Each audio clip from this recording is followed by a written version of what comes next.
Износените чевли кои 4,5 месеци газеа по улиците ширум државата. Пензионерите денеска ги оставија во новогодишни пакетчиња пред собранието со апел и барање до пратениците за линеарно зголемување на пензиите за 5000 денари.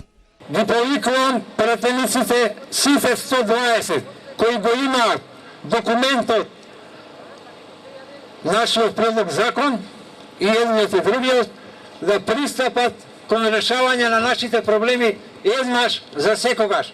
Не ни требаат лижавчиња, не ни требаат пакетчиња. Ево го писмо за Тала Џафери кој ми го достави дека е поделено на сите пратеници. Ние ќе издействуваме 5000 линеарно зголемување на основицата на пензијата. Откако ги оставија чевлите, пензионерите одржаа говор, па добија поддршка од пратениците на ВМРО-ДПМН, кои им ветија исполнување на нивните барања.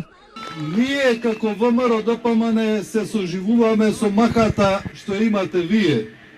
Преживувате со минимални средства, преживувате за да не можете да живеете достоинствен живот. Затоа во нашата програма, што сега ја подготвуваме, те ги ставиме барањата кои што вие ги имате доставено.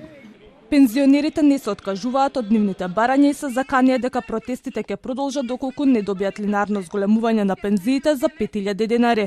Но за министерката за труд и социјала Јована Тренчевска ова барање е нереално. Формираше работна група се со цел решавање на проблемите на највозрастните, но и пакет антикризни мерки со 5-месечна помош.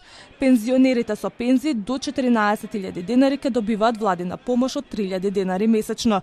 Оние со пензии од 14 до 16.000 денари ќе добиваат по 2000 денари месечно, а оние со пензии меѓу 16 и 19.000 денари по 1500 денари месечно. Од ова ќе се офајдат повеќе од половина од пензионерите, односно 187.000 луѓе.